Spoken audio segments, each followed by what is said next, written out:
Hello everyone. Yes, I'm taking the RC section today. So this is not CR, so don't uh, get confused, right? So I hope you have done this section of the test quite well because there was a mix of questions.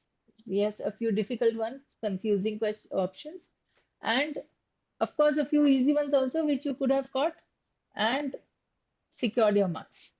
Let's see how to identify those passages and those questions also with the easy answers. So the first one based on Milky Way, as you can see, there are numbers, there are names, and there's Milky Way word. You can easily identify that, or rather, you set your eyes on that, right? So let us read it quickly so that we are able to identify the important points there by the author, and then come to the solving of the questions. So, new observations about the age of some globular clusters in our Milky Way galaxy have cast doubt on a long-held theory about how the galaxy was formed. So, I hope you have your test sheets with you. So, the first sentence itself is giving you the point that there is doubt on a long-held theory about how the galaxy was formed.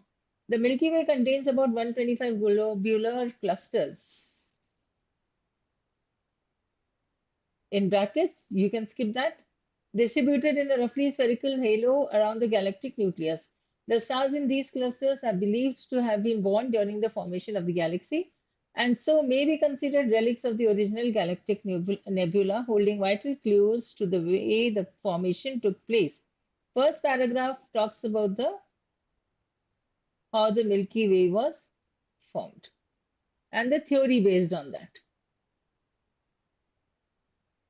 The conventional theory of the formation of the galaxy contends that roughly 12 to 13 billion years ago, the Milky Way formed over a relatively short time when a spherical cloud of gas collapsed under the process of its own gravity into a disk surrounded by a halo. Such a rapid formation of the galaxy would mean that all stars in the halo should be very nearly the same age. However, see, if this would mean, and then comes the word however, that means there's a twist. The astronomer Bolt has found considerable variation in the ages of the globular clusters. One of the clusters studied by Bolt is 2 million years older than most other clusters in the galaxy, while another is 2 billion years younger.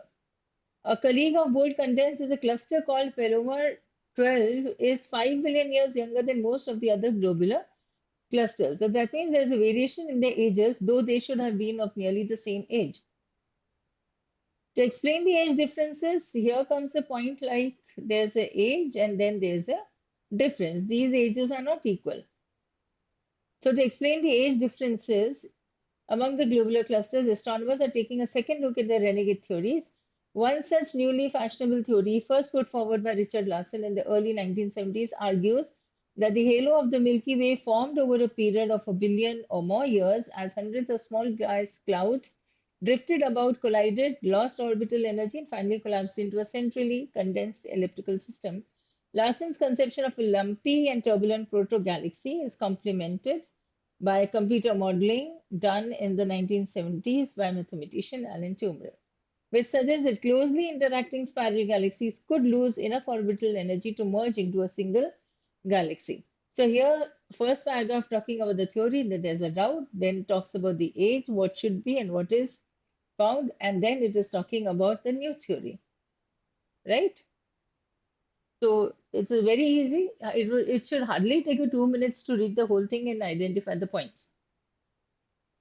So coming to the first question, the passage is primarily concerned with discussing what?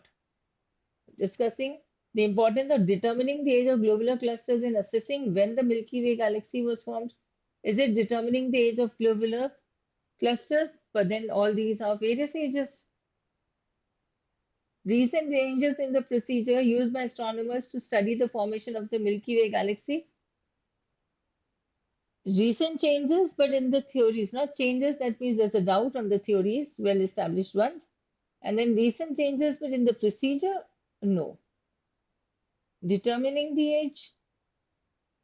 Current disputes among astronomers regarding the size and form of the galaxy Milky Way galaxy. How big it is, how it was formed. But how it was formed, fine. But are there disputes or are there theories that of casting doubts? So C would be incorrect again. Effects of the new theories regarding globular clusters and theories about the formation of the Milky Way galaxy. If you remember, we just got that. Theories, the form, we have the cast, doubt here, right? And then this talks about the age. They should have been of the same age. And then these are the new renegade theories. So we have D as our answer. Coming to the next question. According to the passage, one way in which Larson's theory and the conventional theory of the formation of the Milky Way galaxy differs is in the assessment of amount of time it took to form the galaxy, maybe 12 to 13 billion years or 5 to 7. Let us see. Then size of the galaxy immediately after its formation. We did not do anything about, or rather, there was no difference in that. Particular gas involved in the formation of the galaxy again, and importance of the age of globular clusters in determining how the galaxy was formed. Well, age is there different, understood, but then were they differing on this importance of the age? You know, everybody knew that this was not the point of difference. So D is not there, C is not there, size of the galaxy immediately after its formation not there. But what they were talking about was the amount of time, and then they differed on this particular aspect.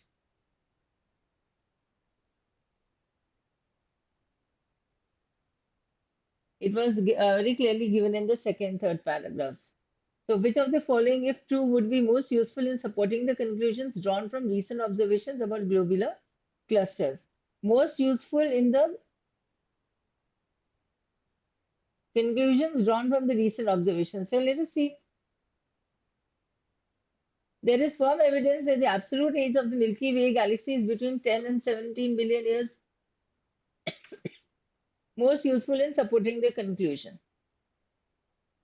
Firm evidence, but then they were differing, no, 2 billion, 5 billion, 7 billion, 12 billion. So we'll keep this A aside. A survey reveals that a galaxy close to the Milky Way galaxy contains globular clusters of ages close to the age of Palomar 12.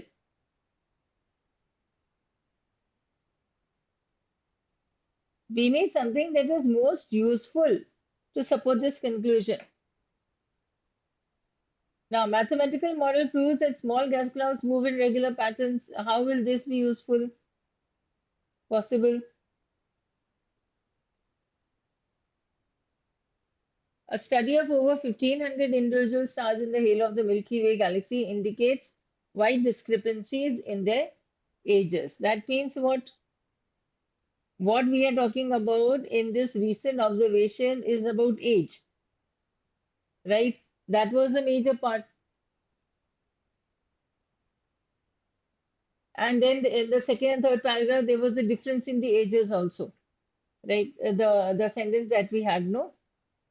They differ very greatly in their ages here. So wide discrepancy in the age, if you remember, 2 years, 2 billion years, 5 billion years, all that was given in the differences. So that makes D as the best answer of the four, because we need something that is most useful.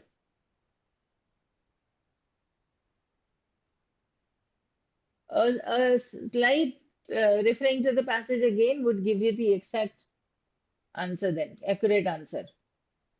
So, if Bolt and his colleagues are both correct, it can be inferred that the globular cluster Palomar 12 is approximately, now what is it approximately? 5 billion years younger than any other cluster in the galaxy? It cannot be any other cluster, no?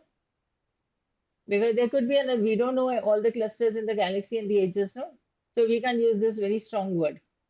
The same age as most other clusters in the galaxy, possible. But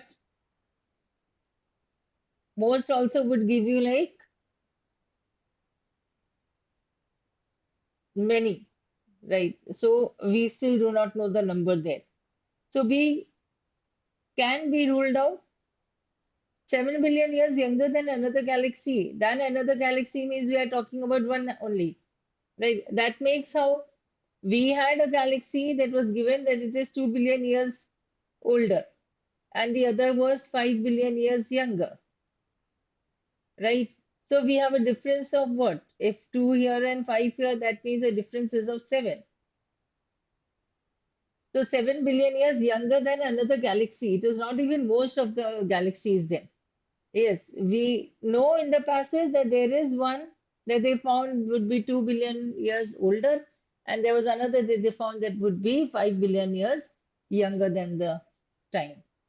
So it is possible now. So 7 billion years younger than another galaxy cluster in the galaxy. So we are talking about if both of these people are correct, then it can be inferred. So we have C, that is 7 billion years younger than another galaxy, another cluster in the galaxy. This is correct. And then 12 billion years younger than most other clusters. Again, most on the basis of most other, we will be eliminating this because we don't know the exact number of the clusters also. So fourth question, C is the answer. Fifth question, the passage suggests that Toomey's work complements Larson's theory because complements you can understand. It has a confusing word with complement. Complement, right? Compliment is appreciating somebody, praising somebody, right? And this complement is, you can relate it to the word complete. Okay, there's only a difference of E and I. So E वाला जो होता है वो complete होता है. That is complement means complementary angles you all know, no? 90 degrees, then there would be, if this is 35, then 55 will be the complementary angle in that manner. So the passage suggests that Toomey's work complements Larson's theory because what does it do? It specifies more precisely the time frame proposed by Larson. It subtly alters the Larson's theory to make it more plausible. Is he altering? No. So alter would be wrong. He supplements Larson's hypothesis with direct astronomical observations, but we need something that is complementary. So provides theoretical support for the idea suggested by Larson. This is the best one because the idea is the same. And what is he doing? Toomey, what he is providing? Theoretical support to the idea. Right? That becomes complementary. That both together are establishing that particular idea. One in theory, the other in the findings. Right? So fifth question, D becomes your answer. Now out of these 5 questions, at least 4 should be correct. At least. Because not a very difficult passage, you only had to read it carefully and pick out the point. Not even it did not even contain any definite technical scientific words also. Come on, we'll see now the second one. The head of the British Electronic Spy Agency. Fine. Robert Hannigan argued that more robust encryption procedures by private internet companies were unwittingly aiding terrorists. Now, see, here he is coming up with one pointer, and you need to read this part very carefully. So, when you start reading a passage, no, read the few lines where you can get the point very carefully. And then starts the author's explanation of the point, or his description of the point, or his arguments towards his point. But the first few lines would be very important also, no? So what does he argue? He says that more robust encryption procedures by private internet companies were unwittingly aiding terrorists by making it harder for the organizations like the NSA and GCHQ to monitor online traffic. Right, so these agencies or organizations are not able to monitor this traffic. Why? Because robust means strong. So if it is a very strong encrypted things, right? Strong encryption procedures by private internet companies. So if these private internet companies come up with very strong procedures, so these companies like NSA and GCHQ do not or are not able to monitor this traffic. Now, the more our personal privacy is respected and protected, the greater the danger we will face from evildoers. Right? You can underline this line that if the protection is higher, so if I write it also, if the protection is high, more protection would lead to what can we say that it is respected, protected, fine. It will lead to danger, that is more. So more protection, more danger, right? So there's a direct proportion, directly proportional. If the protection is increased, the danger is increased. So the more our personal privacy is respected and protected, the greater the danger we will face from evildoers. It is a serious issue in democracies that want to respect individual privacy while simultaneously keeping citizens safe are going to have to do a much better job of reassuring us that vast and secret surveillance capabilities overseen by the unelected officials won't be abused. They have to reassure us that vast and secret surveillance capabilities overseen by the unelected officials won't be abused. So I favor the privacy side of the argument, both because personal freedoms are hard to get back once lost, but also because there's a propaganda that these surveillance activities are making us significantly safer. That is a propaganda. So here's a counterfactual for you. What would the US, Great Britain, and other wealthy and powerful nations do if they didn't have these vast surveillance powers? For starters, there's a question here. So for starters, they'd have to rely more heavily on tried and true counter-terrorism measures, infiltrating extremist organizations and flipping existing members to find out what they were planning head attacks off before they occurred. That means they'll have to go for something like field work, right? You must have seen in movies also, no? When it is not only the whole thing that should is online or digital, they have to actually move out in the field. The spy agencies होते हैं just raw होती है. So I'll read this sentence again. For starters, they'd have to underline कर लेते हैं to rely more heavily on tried and true counter-terrorism measures. And then you can see after measures, there's a colon. So the punctuations also make quite a difference in your understanding. So, like there was a counterfactual for you, again a colon, and then counter-terrorism measures, again a colon. That is giving us what these measures are.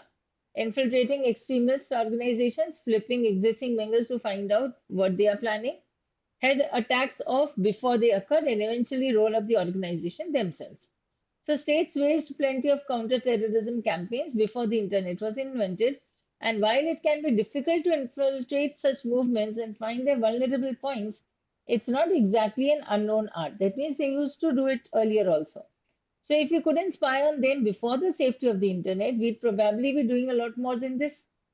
Second, if we didn't have all those expensive high-tech capabilities, we might spend a lot more time thinking about how to discredit and delegitimize the terrorist message instead of repeatedly doing things that help them out, help them make their case and recruit new followers. So here this help them would be for terrorists.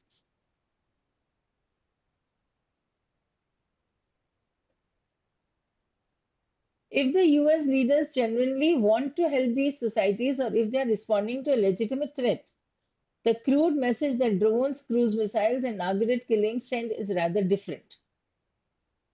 So this is something that is again important. Third, and somewhat paradoxically, if we didn't have drones in the NSA, we'd have to think more seriously about boots on the ground, that is fieldwork, at least in some places. But having to think harder about such decisions might be a good thing because it would force the US to decide which threats were really serious. That means they would actually go for something that is beyond the internet. It would force the US to decide which threats were really serious and which countries really mattered. As we have seen, what the NSA, CIA, and the Special Ops Command do is in some ways too easy. It just doesn't cost that much to add a few more names to the kill list or to launch a few more drones in some new country, and all the more so when it's done under the veil of secrecy. So it is not going to cost much.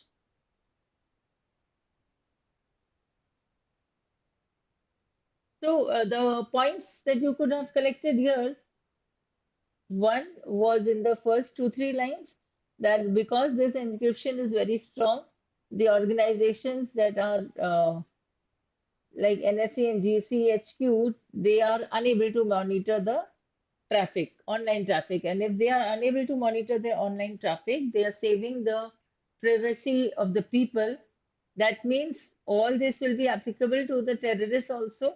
And then catching those terrorists before the act has happened would become difficult. So in this way, it is actually helping the people out there. Now, question number 6. Which of the following is a reflection of the paradoxical situation mentioned in the passage? So, the question, the situation that was mentioned there was that there is more digital surveillance. So, several soldiers from various international conflict locations have returned as a result of a decrease in online surveillance. Let us see this. Second, to combat the growing online eavesdropping carried out by global counter-terrorism groups, a number of terrorist organizations increasingly employ IT specialists, right? So if they are employing the IT specialists, they are keeping an eye on those groups and they are combating the online eavesdropping. But then there was no paradoxical situation here. It goes on in the same line, so this cannot be the answer. Then many extremists are prepared to contribute to the effective peaceful resolution of the global terrorist problem as a result of the dedication showed by the world leaders. So world leaders are showing this dedication and the terrorists are prepared to contribute to the effective peaceful resolution of the global terrorist problem. So they also, these people, those extremists will also want to put an end to this terrorism. And then D says both A and B. So what do we have is an answer. We need something that is reflecting the paradoxical situation. So see, decrease in the online surveillance and several soldiers returning from there. So if there was a decrease in the online surveillance, there should have been more soldiers on foot, on the ground. So sixth answer, A would be there, referring to the paradoxical situation. Seventh, the author is most likely to agree with which of the following assertions? Assertions mean statements.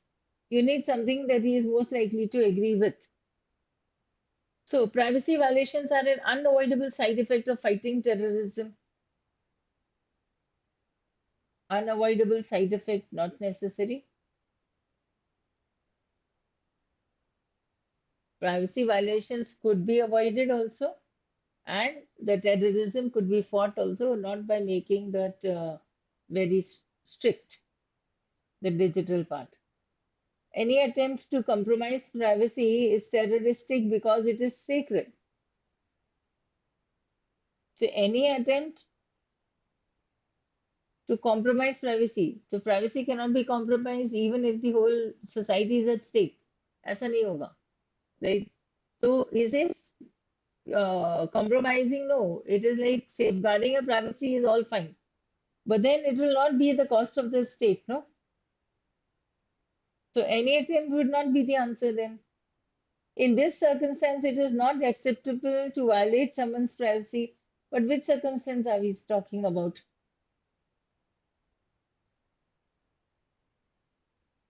So the author will not agree with this because see, on above all, there is the country, there is the state, and then the individual. So there is no guarantee that anti-terrorism efforts will violate people's privacy. Is a guarantee or no guarantee?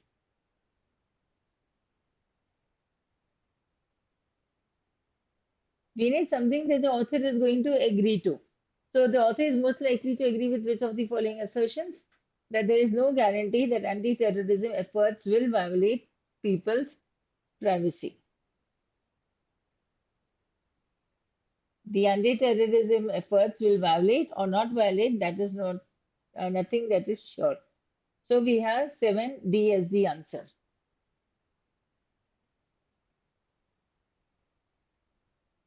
The rest of them are eliminated also. According to the author, counter-terrorism should concentrate more on all of the following except.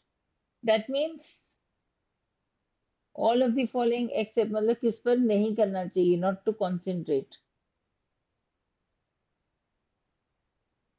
Use the internet to track terrorist groups so that attacks might be detected and prevented before they happen. Yes.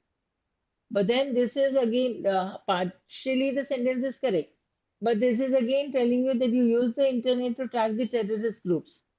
Right? Whereas in the whole paragraph, it was not giving so much emphasis on internet.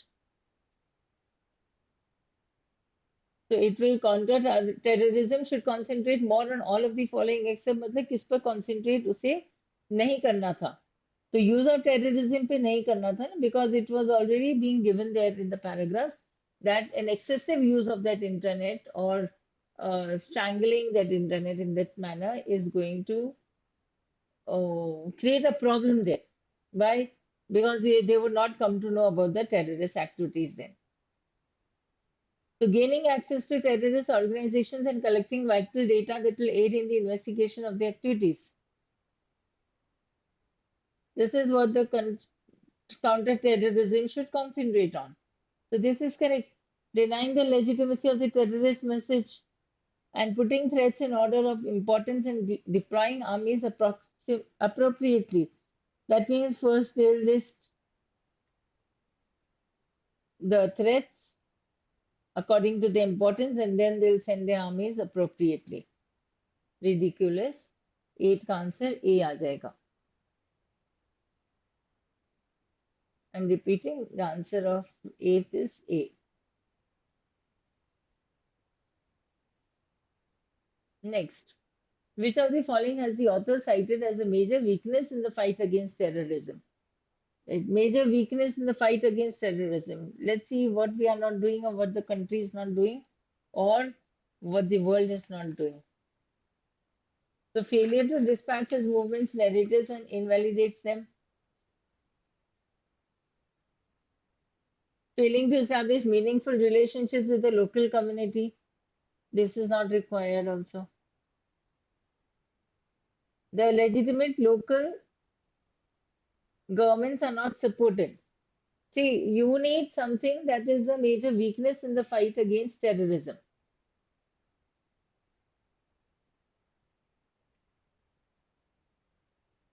What did they want in the fight against terrorism?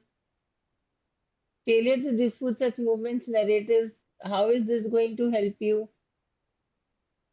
Narratives means the process, the whole story.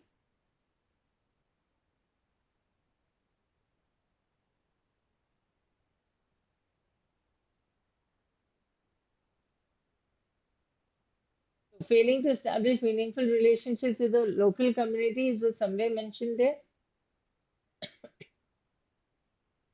Legitimate local governments are not supported, unable to overthrow governmental systems that encourage such actions.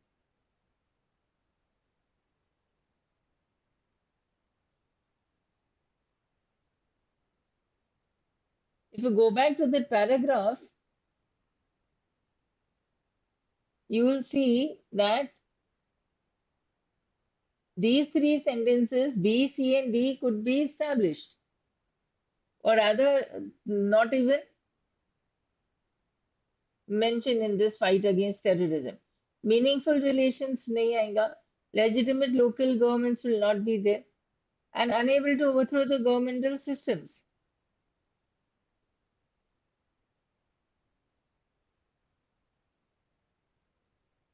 What is weakening in the fight against terrorism, or the major weakness will be option A, that is failure to dispute such movements, narratives, and invalidate them.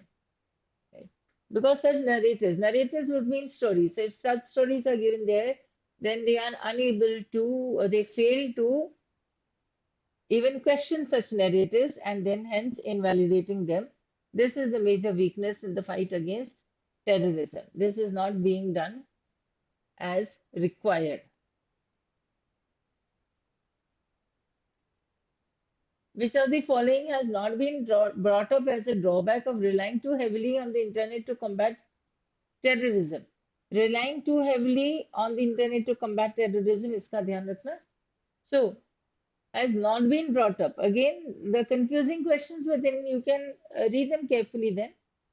So, privacy violation, terrorist use of more cutting edge technology, unintentionally giving the terrorist message credence. Credence means belief, and preference for practicality over long term strategic goals. This is a drawback of the internet to combat terrorism. So your answer becomes B, and A, C, and D are given there. But therefore, they are not the answer because they have been brought up as the drawback mentioned and hence not the answer. Privacy violation, unintentional giving the terrorist message credence, and preference for practicality over long-term strategic goals, all these are mentioned there. But B is not mentioned and hence that is the answer.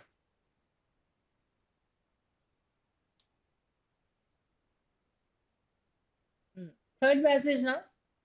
But in third passage, the moment you look at it, you get inverted commas, you get simple sentence, simple language. But possible that if this simple language passage, and if you are very happy that, okay, fine, I'll be able to understand it, possible that these such passages will be giving you difficult and confusing options, difficult questions, confusing options. Come on, let us read this quickly. And then a quick glance at the paper on the questions.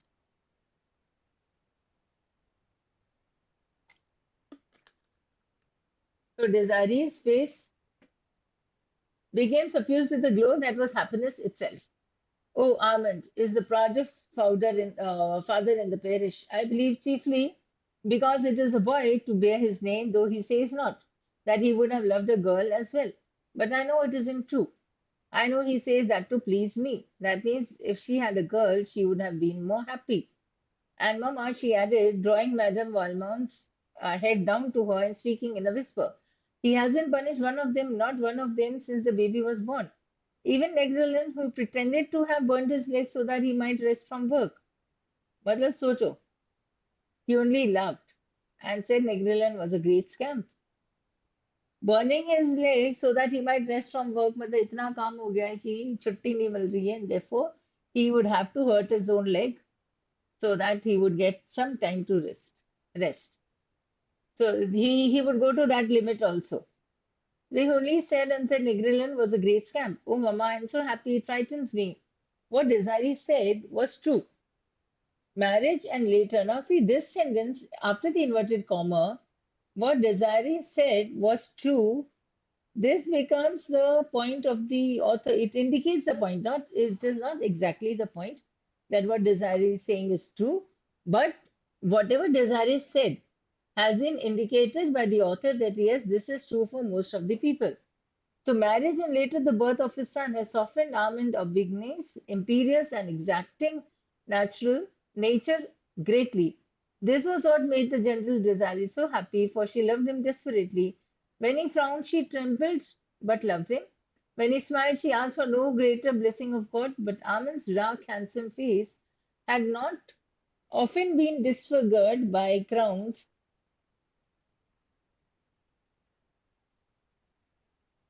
since the day he fell in love with her.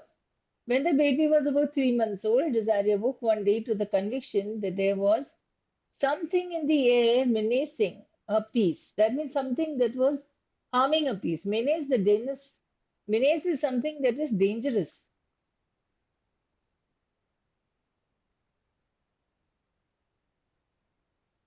It was at first too subtle to grasp. It had been only been a disquieting suggestion. Disquieting suggestion is something that is creating disturbances, making you upset. So that is disquietude. An air of mystery among the blacks, unexpected visits from far off neighbors who could hardly account for their coming, then a strange and awful change in her husband's manner, which she dared not ask him to explain.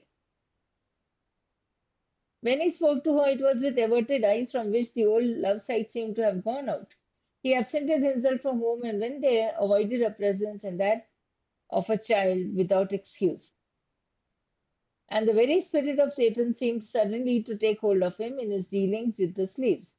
Desiree was miserable enough to die. She sat in a room one hot afternoon in a piano, listlessly drawing through her fingers the strands of her long hair. The baby lay asleep upon her own bed. One of La Blanche's little quadroon boys stood fanning the child slowly with a fan of peacock feathers. Desiree's eye had been fixed absently and sadly upon the baby. She looked from her child to the boy who stood beside him and back again. Ah, it was a cry that she could not help, but she was not conscious of having uttered. The blood turned like ice in her veins, and a clammy moisture gathered upon her face. So now this was quite a pictorial part of article. You could have easily created a visual, you can say, a visual picture. So which of the following can be deduced about Negrilon from the passage? Then what kind of a person was he? So Negrilon was not keen to work for Armand. Negrilon was forced to use drastic methods in order to take a break from the task. Possible because he was ready to hurt his own leg, no? And Negrilon considered Armand Abugni a kind and generous man, or Negrilon liked Desiree for a kind and sweet nature. These are two things that you could have got directly from the passage, and none of this is your answer, so B is the answer. None of the C and D. Now, which of the following best sums up Armand Aubigny's personality? Now, when see there's such a passage, what you need to do is hardly 1.5 minutes in reading, and then we are solving these questions. So you would rather go back to that passage and see, because you won't be able to remember all the traits that are for Negrilon, all that has been mentioned for Arnold Armand. You won't be able to remember that. So it's better you go back to the passage. So which of the following best sums up Armand Aubigny's personality? So nobleman Armand Aubigny has compassion for everyone in his heart. Possible. Armand Aubigny was a devout guy who valued his family above all else. Armand Aubigny was a tyrannical individual who made strict expectations. That means what?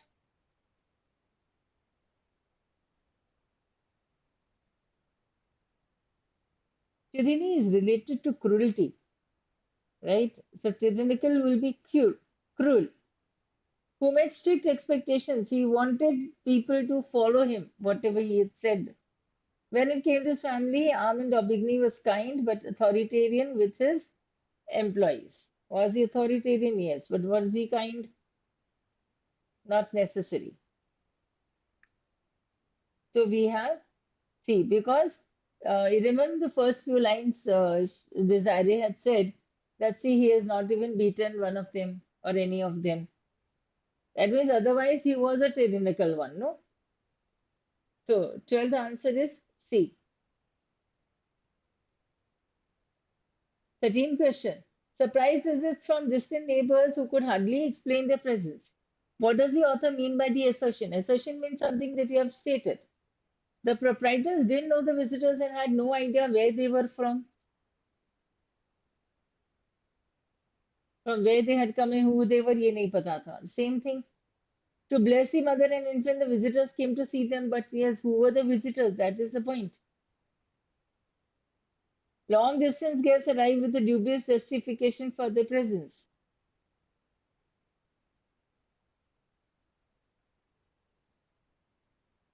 And the neighbors in the area were curious about the guests, so very personal.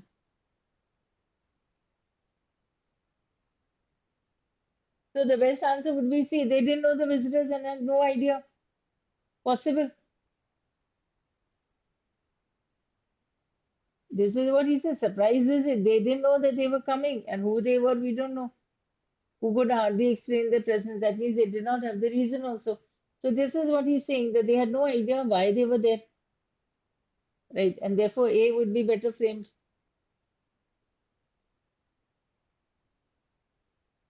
The blood turned like ice in her veins and a clammy moisture gathered upon her face. Which of the following words best captures the sense of the given sentence out of the possibilities provided? So the blood turned like ice. Now, when will it turn like ice? मतलब एकदम जैसे बोलते हैं सांप सूंघ गया in that manner. So clammy moisture gathered. Now the moisture it is also becoming it started sweating. So which of the following words best captures the sense? A consternation, bewilderment. This effect will not be there with surprise, no, or perplexed, bewildered, wondered, perplexed. Equanimity means not being affected.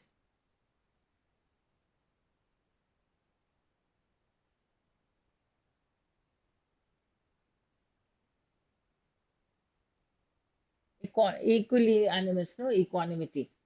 Disillusionment means गलतफहमी होना. तो ये disillusionment तो नहीं था. So it was consternation, that is worry, panicky.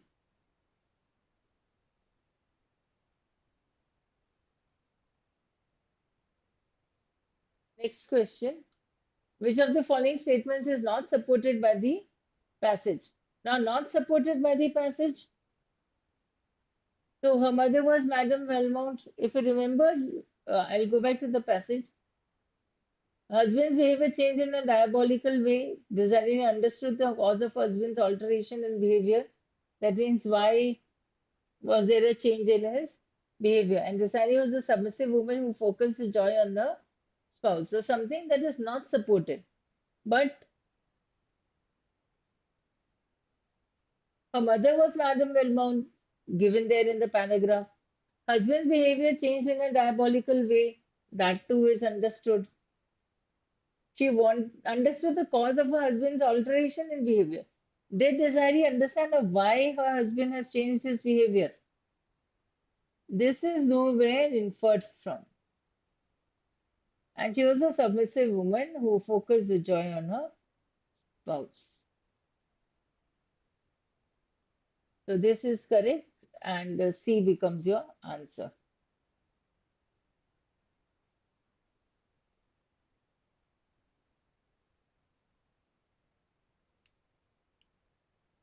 Coming up with the fourth passage now.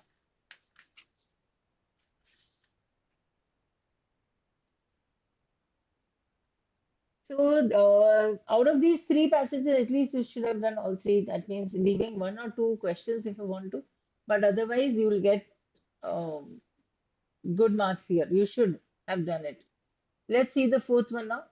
So, as we assess the current state of global affairs, it is easy to become disheartened. Problems that have plagued human society, they seem to grow more serious with each passing year. Yet humans have always constructed seemingly insoluble problems. Go on. In the first two, three lines, we get 2 points. One,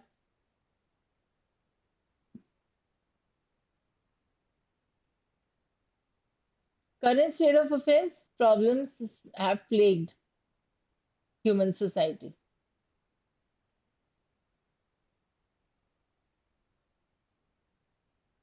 The problems are growing, becoming more serious with each passing year, yet humans have always confronted seemingly insoluble problems.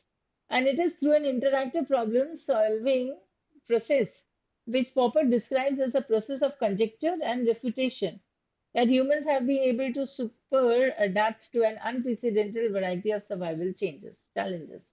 Yet, as Albert Einstein emphasized, any solution to a particular problem inevitably creates a new problem. Further, Einstein points out that the problems humans create tend to exceed the level of thinking we were at when we created them. Now, see, you can understand this is a passage which you need to read a little slowly so that you can catch the points here. Frustratingly, this means the reward for solving problems is often the invention of even more intractable problems. That means if you're trying to solve the problems, you will come across more problems which are again unmanageable, intractable. It takes genius to split atoms, but it takes an even higher order of genius to split the atoms safely. Certainly, one could interpret Einstein's comments pessimistically. That is, humans will never be equal to the problems that they create. Fortunately, it's also possible to interpret Einstein's admonition optimistically. To begin with, it is essential to recognize that there will never be final solutions in any field of human endeavor. That means something or the other will keep on appearing and moving on. So, no matter what problems we may solve, the one thing we can be sure of is that even more mind bending problems will rapidly ensue. Ensue means to follow. So, if we solve one problem, then there would be other problems arising. So, gloomy as our realities may be, problems should not be perceived solely as harbingers of doom. That means something wrong is going to happen. ऐसा नहीं होता है in problems का. Instead, I believe that problems should be viewed as an essential form of agency motivation. This is what you need to underline, and this is what the author believes. So I maintain that an agency emanates from a working, fundamental wellspring of intellectual creativity that equips people with the ability to redefine reality. This is what is agency, comes from what? Now, redefining reality is an intellectual process whereby people proactively develop solutions for unresolved problems. Read carefully, whereby people proactively develop solutions for unresolved problems. Thus, redefining reality not only helps agents create proactive solutions to challenging problems, but also expands and improves human intellectual horizons. Knowledge seekers begin the problem solving process at a point where, as Einstein pointed out, they are not quite equal to the challenge at hand. However, as the problem solving process unfolds, see, I'm reading the whole thing and still you might be unable to understand. The status of the problem solver, namely the problem du jour, undergoes a transformation. In addition to generating a solution to a challenging intellectual problem, the problem-solving process also elevates the problem solver's intellectual capabilities. As a result, one can argue that solving problems helps humans accomplish more and more better things than they ever could have otherwise. That being the case, the fact that humans are not initially equal to the problems that they create can be viewed not as a slur upon humanity, but an invaluable opportunity for humans to progress. Let's see now what you have understood according to the marks. Which of the following best encapsulates the passage's main points?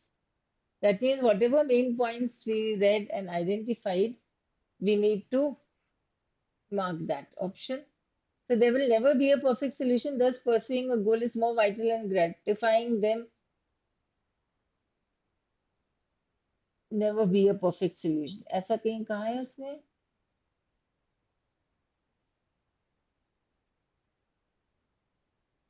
Because we need to encapsulate the passage, right? Encapsulating means putting all the points into a capsule.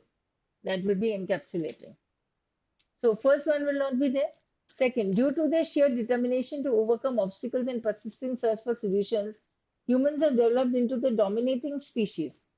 Now, because humans had all these to do, therefore, did they become dominating? Right. So there's a question whether the author wanted to give this only, that yes, women are dominating, humans have developed a dominating species.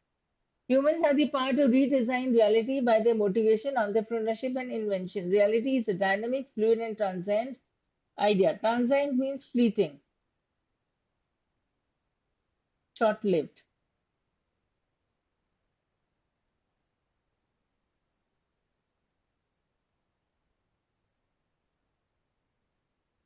So, C sentence says humans have the power to redesign reality by their motivation.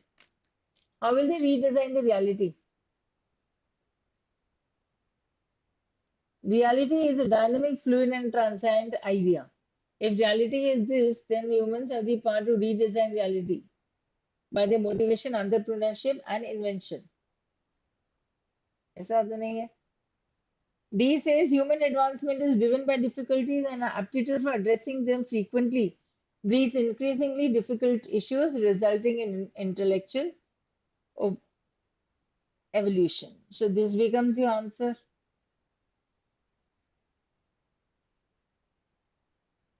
Question number 17. Which of the following, sorry,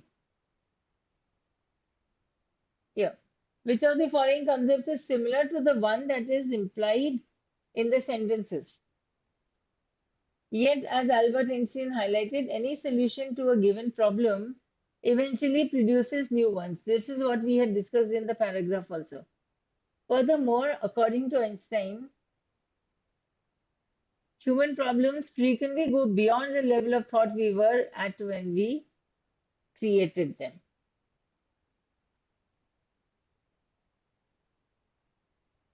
So, when human-made automated robots reach a certain level of artificial intelligence, they are able to conquer humanity and rule the entire planet. इसका मतलब क्या हुआ?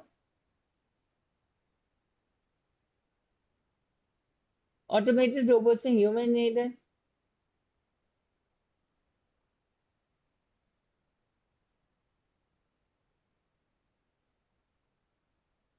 The level of thought we were at when we created them. You need something that is similar to all this that is given. So A can be the answer. Let us read. The entire continent of North America is submerged by a tsunami caused by a scientific discovery to regulate ocean waves and weather patterns.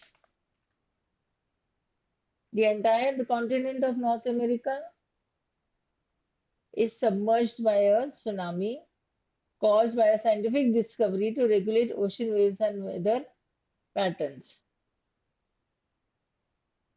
This will not be correct. C says it is commercially possible for people to utilize a technology that allows people to read each other's minds, which supports terrorism and causes total chaos, destruction, and the deaths of millions.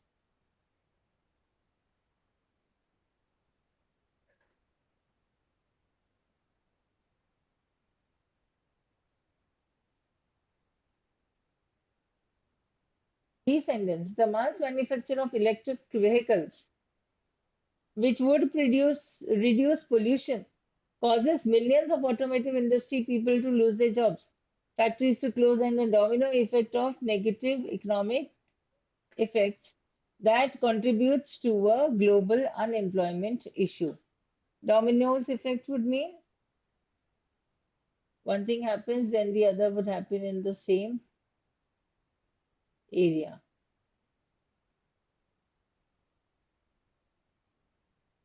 So that is dominoes effect. Now, what do we need here? We'll go back to the question. Following concept is similar to the one that is implied in the sentence.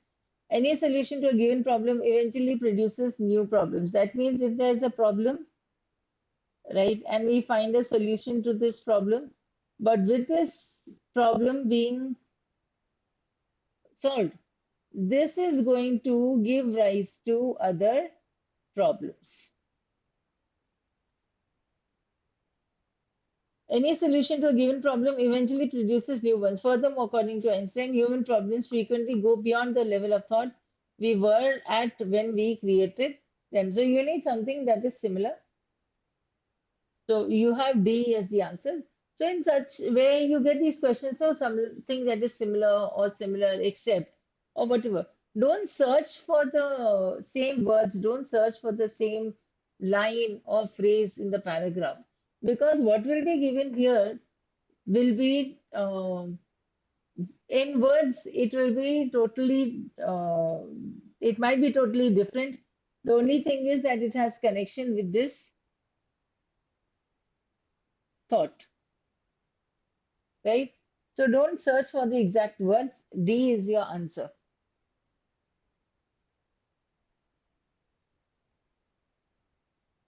Which of the following is not an advantage of the problem solving process as stated by the author in his upbeat reading of Einstein's statement? First, you need it is not an advantage of this process. This process, as stated by the author in his upbeat reading of Einstein's statement. So he had the statement in his heart.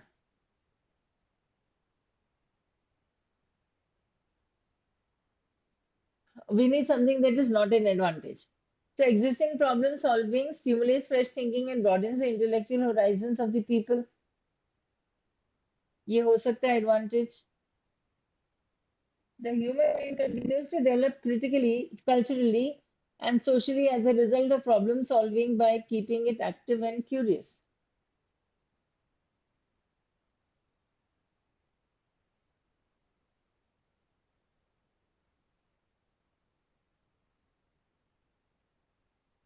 Redefining reality and altering the current situation are two benefits of issue solving. We need something that is not an advantage of the problem solving process, right? So one can be an advantage. I put a tick mark here. Second might not be an advantage or might be, let us see that.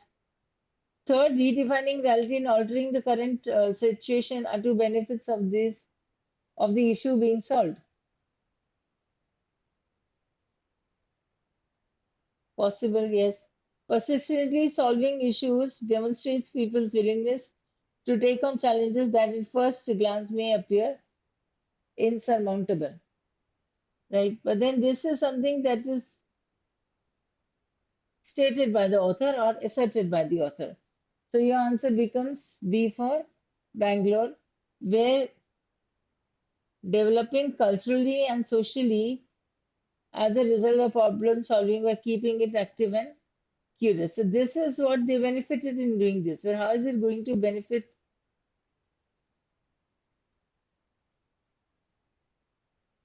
So this is not being given as an advantage, not given. And hence A, C, and D would be the answer, and B, A, C, and D would be mentioned. B is your answer. Next question, question number 19. So according to the passage, which of the following best describes the explanation of how humans solve problems? It's asking an explanation of how these humans solve problems. So how का जवाब एक manner आएगा. So let us see. A process of intellectual trial and error that involves numerous different tries that are kept up until success. That means you go and try, and you will succeed one day. Yes, sir. So is it a process? This is how they are solving the problem. By a process of trial and error, it involves numerous different tries that are kept up until success. They wanted to develop a high theory. A thorough analysis must be followed by the development of hypothesis and careful experimentation. To develop a high theory, it is coming up with what now?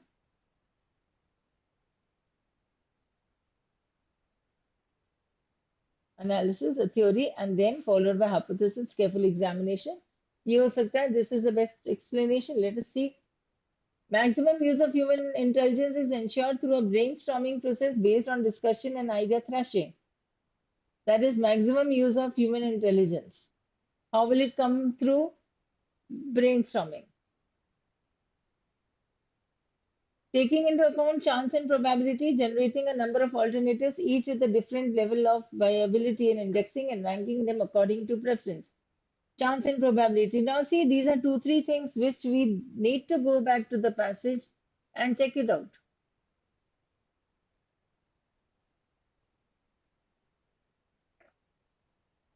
Right. So was it a process of intellectual trial and error, or was it a deep theory? Let us read intellectual process. We have underlined this also.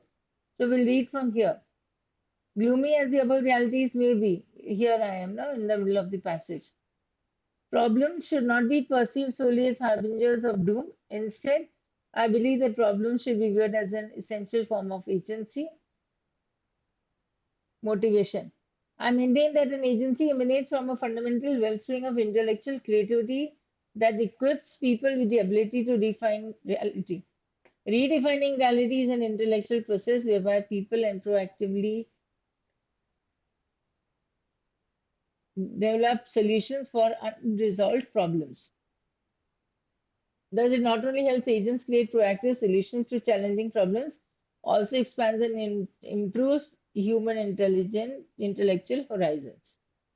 So we'll come back to that question 19. Question is, according to the passage, which of the following best describes the explanation of how humans solve problems? So they are solving the problems by trial and error that involves numerous different tries that are kept up until successful.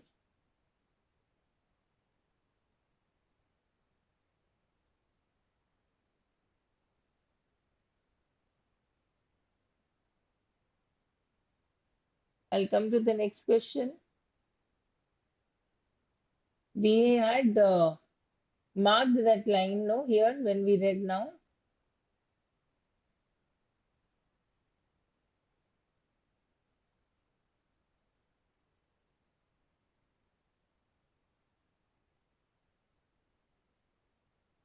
The problem solving process elevates the problem solver's intellectual capabilities.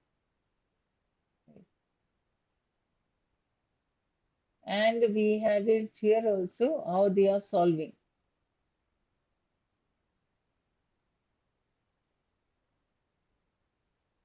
Intellectual creativity here.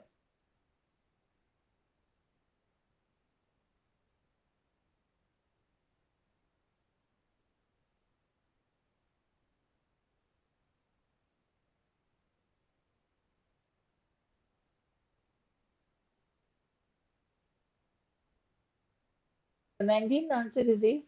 20. The author is most likely to agree with which of the following?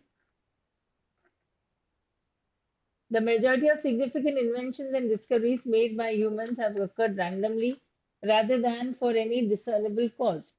Appear randomly means ऐसे ही invention discoveries हो गए कोई जरूरत तो थी नहीं.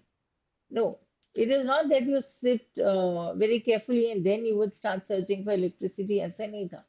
Randomly आ जाता है वो discovery हो जाती है invention हो जाता है. Possible. Then, majority of human innovations can be linked to natural forms and are more analogous to discoveries than original ideas, which suggests that nature already has all the answers we need. We simply need to look harder. How do we know?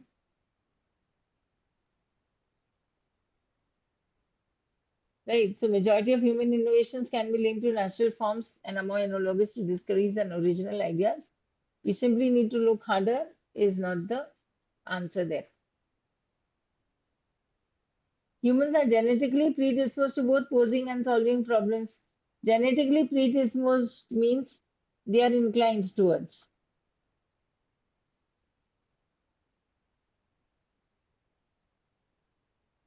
Predisposed is inclined to posing the problems also and solving them also. Or because of the inherent curiosity, humans strive to find solutions to apparently intractable issues. This can be the answer because understand what it is saying. The humans strive to find solutions to apparently intractable issues. It is all because of their inherent curiosity that they want to know. They're curious about all this to find solutions to apparently intractable issues. So for that question, D would be the answer. A little tricky one, you can say, could have done in the end.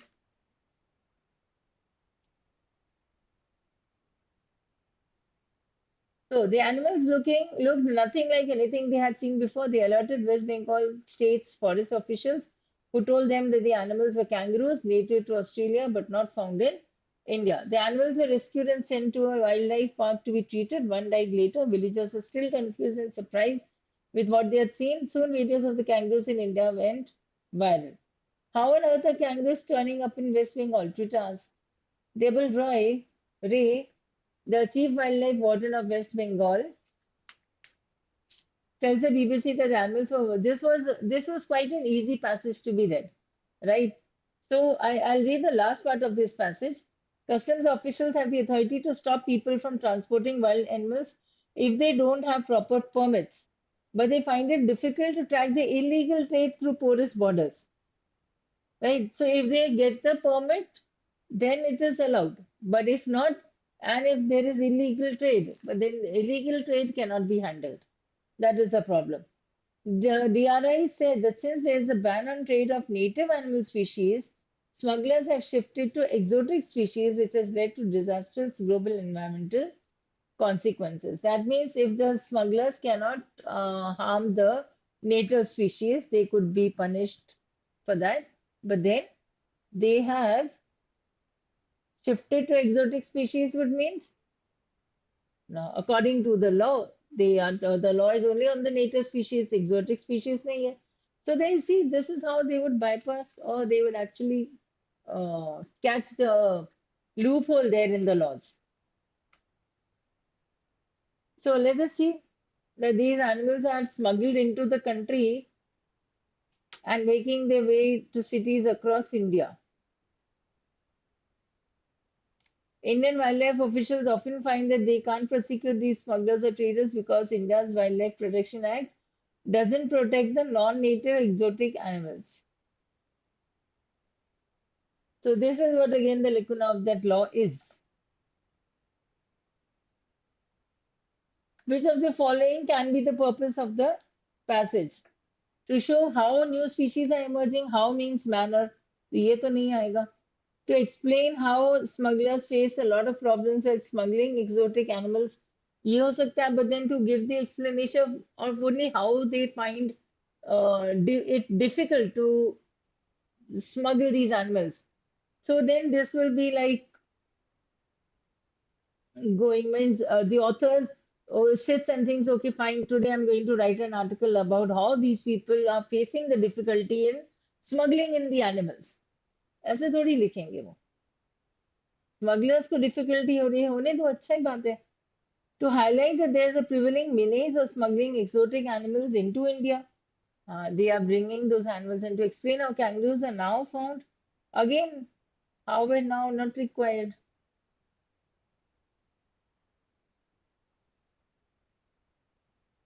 Next. Which of the following statements explains the presence of kangaroos in West Bengal? Now, how did these kangaroos actually come to West Bengal? Migrate हुए होंगे बांग्लादेश से, पर बांग्लादेश में कैसे आए? Isn't it? So this is out. They were released by smugglers due to fear of being caught. हाँ, ये हमने पढ़ा था. They could have escaped from the zoo. ये भी हो सकता है. Could have possibility. But then they could have escaped from the zoo is not the answer. The answer is B. They were released by smugglers due to fear of being caught. Which of the following statements is an implied assumption of the given passage? Assumptions that are implied, we have done this in CR also in this sections, in the CR section of this test also I've given you what is assumption.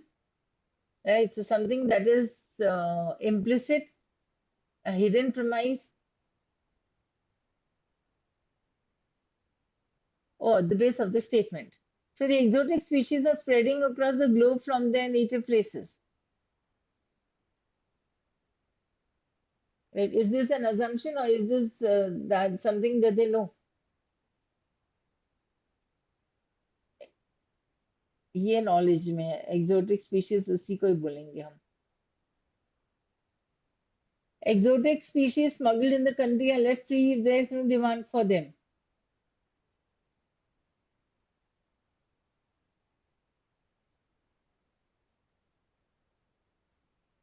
Smuggling of non-native exotic animals cannot be regulated as there are no statutory provisions to do so. So we need to see whether they can be understood from the passage or no, or none of the above.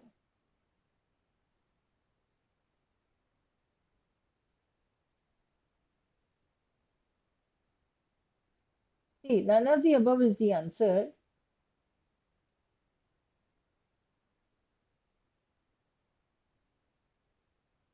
As I've done in the CR section also, you start using the negation technique, right? Exotic species are spreading across the globe from their native places. So if I say the exotic species are not spreading across the globe from their native places, right? What difference will it make to the passage that yes, kangaroos or exotic animals are seen in West Bengal? It doesn't make any difference, right? So whether I keep it as it is given or even if I eliminate this or negate this, the statement given in the passage will still hold true. In such cases, the given assumption cannot be the answer then.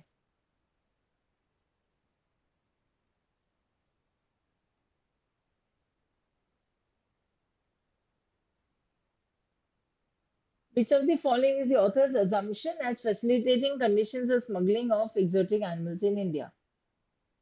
Assumption for facilitating conditions for smuggling of exotic animals in India. That means those surroundings, those policies or rules which will actually help these smugglers of exotic animals. So highways in India provide for easy movement across borders. Defenseless and insecure Indian borders promotes smuggling.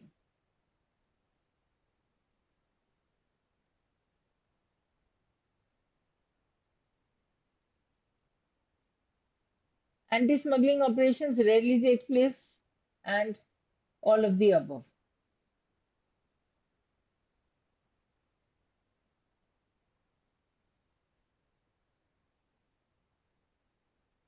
Facilitating conditions. What were the conditions of the exotic animals and what will be easy for them then? So defenseless and insecure Indian borders promotes smuggling. That will be the answer here. Because see,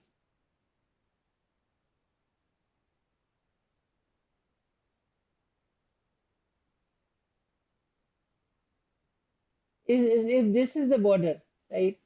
And if A is this side and he has to take his material that side, they can easily move across borders very easily. So defenseless and insecure borders, because of this, maybe now if I negate this statement also, I will not be able to say whatever I've given in the paragraph. Right? If I say there are well defended borders and secure Indian borders to promote, which will not promote smuggling. So can I say whatever is given in the passage? No. So this becomes your answer. The author's assumption was that these insecure Indian borders are promoting smuggling. Because that is why I say no, it is so easy to bring in the exotic animals also. 25. Which of the following is the author's assumption for the consequences of such a smuggling? Means if such a smuggler has been caught, what will be the consequences? So to say, so it leads to disastrous consequences globally. Possible. Smuggling is hurting the economy of native countries. It will adversely affect tourism in native country. ये तो नहीं होगा. It will diversify the fauna of the destination country. Diversify the fauna means the animals.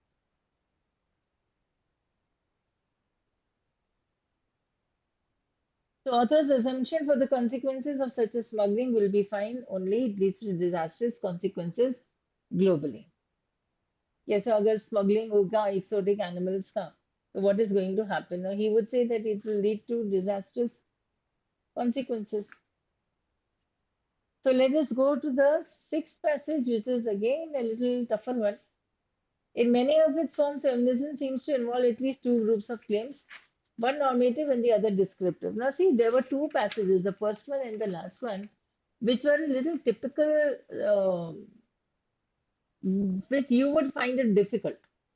Now, the point in such passages is for the last passage also that we are reading, the moment you set eyes on this word like feminism and all descriptive claims, normative claims, we, even if we do not know the meaning, but understand that we need to filter out all these frivolous words the author is using and try to come up with the basic central idea. That is what we are going to do now. So even if you have not read it, not done it again, even after taking the class, after taking the test, so kindly do it on your own first, even if you're taking a little more time, but still do it. Now, I'll be reading in a hurry, maybe skipping a few half sentences, but then still we'll catch the point there. So, in many of its forms, feminism seems to involve at least two groups of claims, one normative and the other descriptive. The normative claims concern how women ought or ought not to be viewed and treated and draw on a background conception of justice or broad moral position. The descriptive claims concern how women are as a matter of fact. How are they viewed and treated? Alleging that they are not being treated in accordance with the standards of justice or morality invoked in the normative claims. So justice or morality was asked for in the normative claims, and these people are not being treated accordingly. So together, the normative and the descriptive claims provide reasons for working to change the way things are. Hence, feminism is not just an intellectual but also political movement. Disagreements within feminism can occur with respect to either the descriptive or normative claims. Example, feminists differ on what would count as justice or injustice for women. What counts as equality, oppression, disadvantage? What rights should everyone be accorded? And what sorts of injustice women in fact suffer? What aspects of women's current situation are harmful or unjust? Disagreements may also lie in the explanation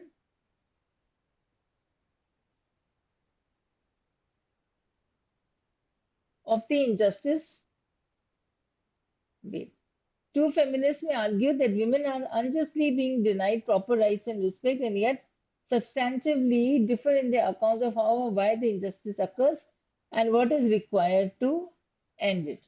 So, disagreements between feminists and non-feminists can occur with respect to both the normative and the descriptive claims as well. Example, now see, he is giving an example here, he is stating an example here.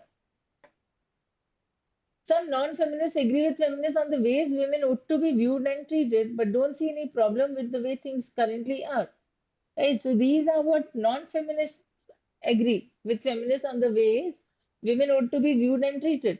But the feminist is working in the direction for the women, fine, that is good. So a non-feminist will also agree to the same thing. But then he will not be affected so badly by it. But don't see any problem with the way things really are currently. Others disagree about the background, moral or political views. Some might prefer to define feminism in terms of a normative claim alone. Feminists are those who believe that women are entitled to equal rights or equal respect, or and one is not required to believe that women are currently being treated unjustly.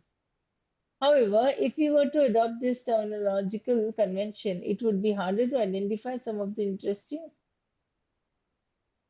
sources of disagreement both with and within feminism, and the term feminism would lose much of its potential to unite those whose concerns and commitments extend beyond their moral beliefs to their social interpretations and political affiliations. Feminists are not simply those who are committed in principle to justice for people, women. Feminists take themselves to have reasons to bring about social change on women's behalf. So, focusing a little here, a little there, you'll be able to catch the point of this paragraph. Here, what is the main theme? I don't get the answers right now, no, but I hope you got this correct because it is very easy. Feminism is rooted in the core belief that what is happening with women currently is unjust and the society needs a hardcore makeover. Right? So, will the feminist do only this much? That he'll see what is happening around him. So, this will not be the main theme. Feminists agree on what they all want feminism to encompass in practice, which is simply equal rights and opportunities for all women.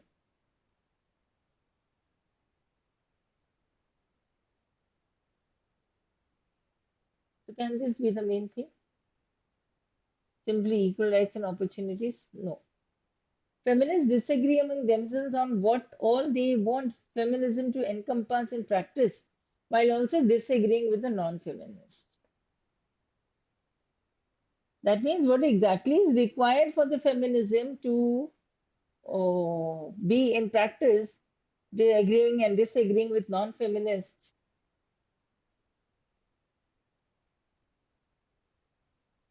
And feminism is purely originated in misandry and in action for matriarchy. This is irrelevant.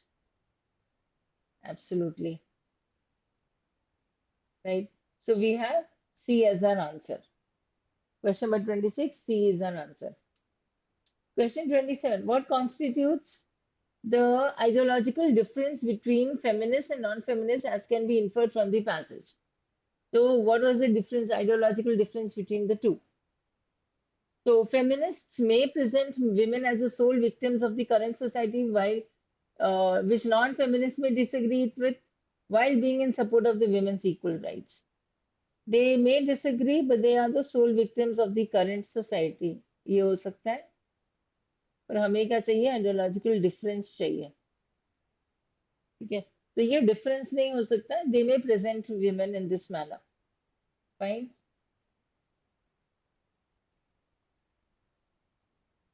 Feminists may believe feminism exists only to bring equal rights to women, while non-feminists may demand equal rights for all genders along with women. All genders of feminism की बात हो रही है, women की बात हो रही है बस. But then that was not the ideological difference here again. Feminists may specifically point towards men for being the inventor, originator, and perpetrator of all inequality in the society. All inequality in the society, while non-feminists digress. Digress is going away from the path. That is deviation. Digress is deviation. So feminists may definitely point this out everything to men, and the non-feminists may not agree. But then this is not the ideological difference. This is what we need. Ideological difference यानी basic fundamental conceptual difference जो होना चाहिए उनकी ideas में. ये नहीं है. Feminists may believe the current system to be unjust towards women. ये हो सकता है. Which non-feminists may disagree on while being in support of women's equal rights. This was a point which we had read also. That yes, the non-feminists want the women's equal rights or women to have equal rights. But then they would disagree on what? That this current system is being unjust towards women. Women को पूरा right होना चाहिए, that is correct, but disagreement किस बात पे होगी कि women or the present system is unjust towards the women. Right? So this can be a part of the, that means ideological difference between the feminists and the non-feminists. Because you'll find this line very clearly. 28. As per the passage, which among the following is the correct representations of normative and descriptive feminism according to feminists? Right? Norms means written social, unwritten social rules. No, what the women ought to do, what not to do. First 2-3 lines में था. Descriptive feminism according to feminists. So normative, women and men should have equal rights. Descriptive, men are at the root of all injustice with women in the society. ये तो नहीं था, अभी हमने previous question में भी eliminate किया था. This was not the idea. Right.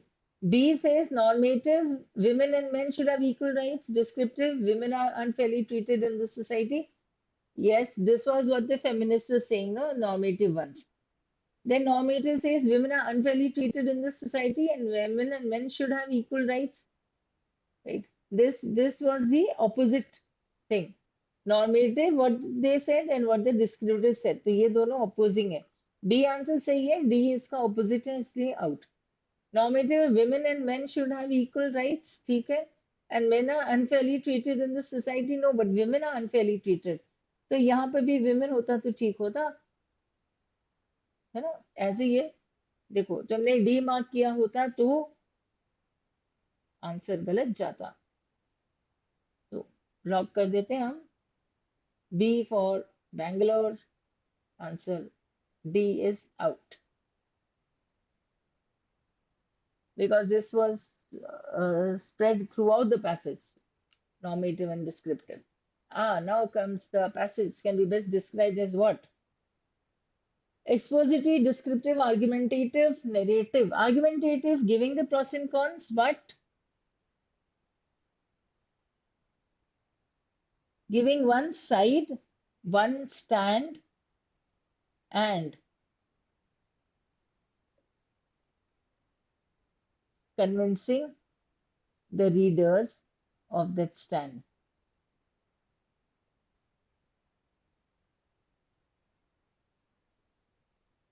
Of his opinion, what he thinks, that is argumentative.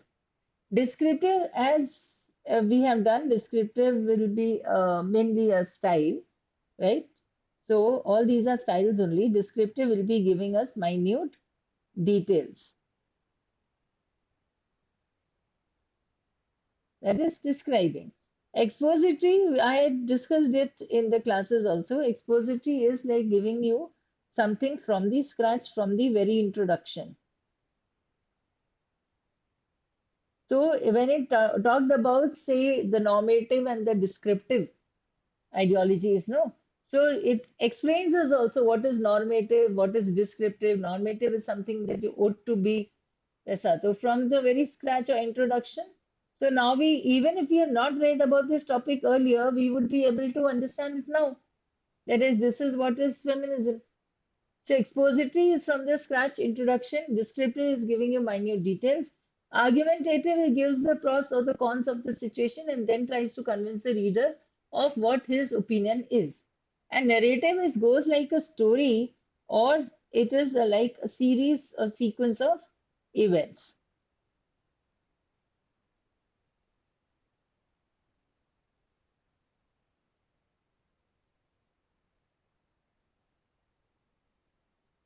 Right. So what will be our answer? Expository is the best. I hope you did this. Last question, which of the following can be a synonym of the word invoke?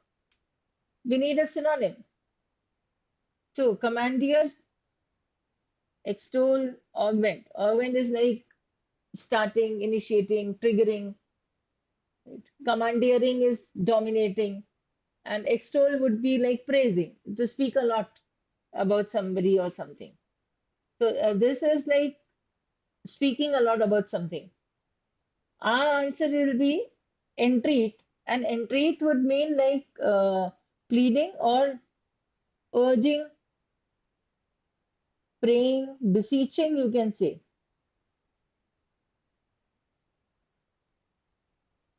Right? To plead, pray, beg.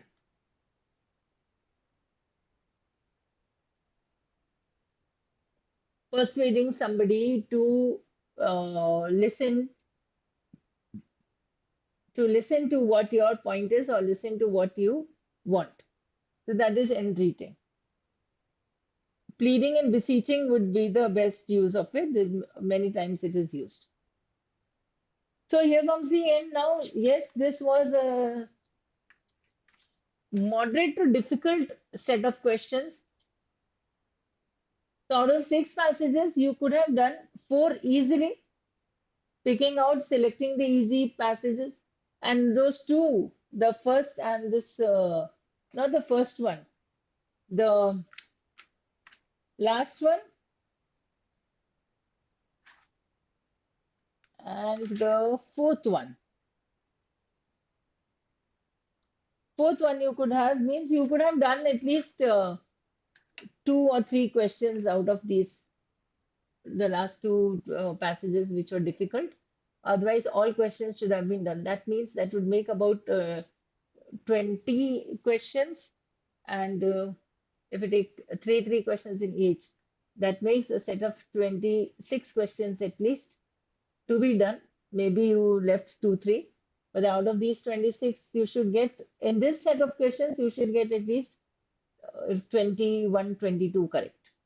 If you are doing 26 questions and getting 21, 22 correct, you will get a decent score. Not bad, a decent score.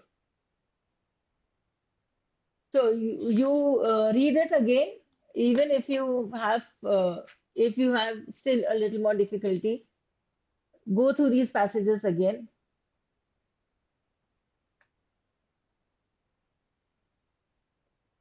right?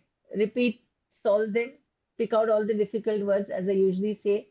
When you're reading, do not refer to the dictionary, but after that, sit again, reread, pick up all the difficult words, write them down in your notebook, and write down the simplest meaning of those words. That is an exercise that you have to do daily.